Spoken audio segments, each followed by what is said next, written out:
ran a poll that a minority of us, I think it was approximately 24% of American Jews voted for Donald Trump. Even though it's a minority, even though it was 24%, that's too high.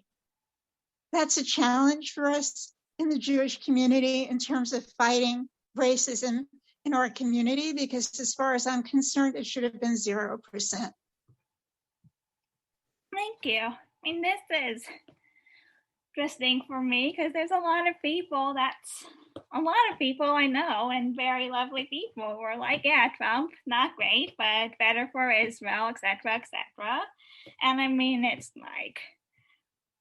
very, I know them and they're great people, but it's still definitely when you see someone like Stephen Miller, it's clear that some of this stuff is just gotten totally, sometimes people just get totally unmoored. I mean, I imagine he thinks that he has some sense of Jewish values, and at the same time he's just ignoring, I mean, it says, whether you're looking at the Torah or looking at our own history in this country, all that stuff about loving the stranger and generally being decent to vulnerable people comes up again and again. And it's even, I don't know, even the politics isn't the biggest red line for me, because I know people with all kinds of politics who are good about taking care of vulnerable people. But when you're literally Stephen Miller, when you see, it's rare, I know, it's that's very few. That's not much of this community, but it's also there's some kind of gap that someone could actually interpret their Jewish stuff as justifying something as obviously justifying something where you're literally taking little kids away from their parents. I mean, that's as obviously bad. That's obviously bad, very, very obviously bad. So hopefully, and there's also this general inter-community dynamics, some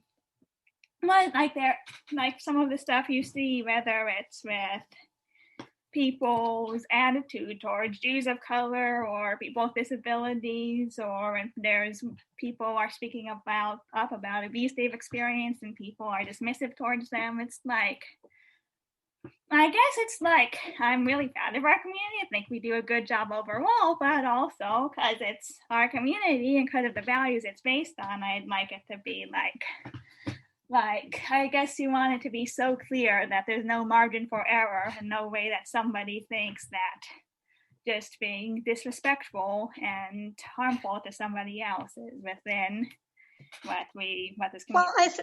Well, I think there's a larger structural issue here in terms of what people interpret as being quote unquote good for Israel. The idea that we hear from apologists for Donald Trump, that Donald Trump was good for Israel, doesn't hold water for me. I don't think that Donald Trump was good for Israel. I think that Donald Trump was extraordinarily bad for Israel because he was good for the most reactionary right-wing forces in Israel. And we're seeing some of the consequences of that now with some of the horrible events that are taking place in Jerusalem, with Kahanas, which are one of the most racist components of the Israeli population, having rampage through Jerusalem, yelling death to Arabs. I say to people that is not my Zionism and that is not my Judaism. And I think it's important for your listeners to understand that a lot of the things that Donald Trump and the Trump administration claimed he was doing on behalf of Jews and that were good for Israel were really being driven by right-wing evangelical Christians. I see a heavy component of anti-Semitism there, and that includes the embassy in Jerusalem. Yeah, I agree. That's definitely like, I mean, it's like there's supposed to be this weird carve out where one can be generally reckless and not have regard for human beings, and somehow that's going to work out for Israel and Jews. Like, that just, the overall theory seems unlikely. Like, you're irresponsible, that's not all of a sudden, there's not going to magically be one part of the world that works out well for. It's just, Well, I would go further and say, not only is it unlikely, it's insulting to core Jewish values. It's insulting to the idea of tikkun olam, healing, mending, and repairing the world. And it's insulting to the idea of tzedek, tzedek Judith, justice, justice, shalt thou pursue. And I hope that your listeners, especially your non-Jewish listeners, because this is more commonly known among Jews, is that the way the phrase tzedek, tzedek Judith is interpreted by a lot of Jewish scholars, that the word justice is repeated twice, that the reason why the word tzedek, justice, is repeated twice is because it was a question of emphasis, to emphasize how important the issue of justice is to Jewish teaching. That's amazing. Thank you. It's fascinating. I mean, I've just been, one of the things I like to do is pick up. That's enough. What a non-Jews probably know is the Hebrew Bible or the Old Testament, and just pick it up and read through it. And like half the time the prophets are like, hey, wait a minute, why are you being so unjust? Why don't you defend your widows and orphans? And why don't you take care of the poor people? And why do you have perversion of justice? Why aren't your courts honest? Why is that's really like, it's hard to overstate how much they go on and on about justice and love, and not go on and on because they're obsessive, but go on and on because it's so important. And so it's really the foundation. And like, we can have different theories of what justice means and how to get there, but what doesn't go with Jewish values is being like Machiavellian and being like, well, this benefits such and such right now, so even if it's not so just, we're not going to worry about it. Like, I wouldn't even, like, first and foremost, before any particular ideology or any particular politics, I'd say it just has to be like justice and love and decency have to be at the center. It can't be like, well, this works well for us, so good enough. Exactly. And the Jewish prophetic tradition does not say that justice is only for Jewish people. It does not say that tikkun olam is only for Jewish people. It does not carve out an exemption for the Palestinian people. And it does not carve out an exemption for anyone else. And just to backtrack for a minute on the issue of the complexity of the history of white Jews sometimes having been seen as white and sometimes not being seen as white. There's an incredible essay by a man named Erich K. Ward, who is a Black activist and the head of a nonprofit organization in the Pacific Northwest called the Western State Centers, and the paper is called Skin in the Game. I think it was written under the auspices of Political Research Associates. And I consider it essential reading for understanding the intersectionality of anti-Semitism, white supremacy, and white nationalism. Because at the same time that there are horrible Jews like Stephen Miller who uphold white supremacy, this analysis that is presented by Erich Ward also makes the point that extremist white nationalists and white supremacists do not see Jews as being white at all. And in fact, they pick up on the Nazi idea that Jews were and are defilers of the white race. That is a horrible form of anti-Semitism that is also intersectional with white supremacy.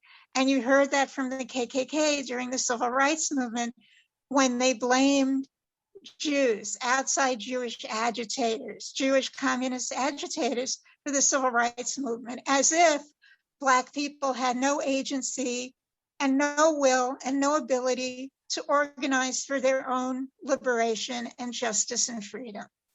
Amazingly said, amazingly. I remember a while ago I was on Twitter, probably do, and I was looking at this guy. He used to be a UCLA student, I think. He got kicked out because he broke into the Capitol on January 6th, and I think he used to be at UCLA, and he was talking about, oh, look, Nelson Mandela was associated with all these Jewish communists, therefore, evidently Nelson Mandela was perfectly happy with apartheid until these terrible Jews came and corrupted him, and look at all that terrible equality we have now. That's literally very close to what he was saying, and it was like a few dimensions to this. Firstly, the part where Black people are supposed to be okay with an oppressive system that was literally murdering them and treating them as inferior people. Secondly, the part where you're making Jews into this terrible threat and therefore basically saying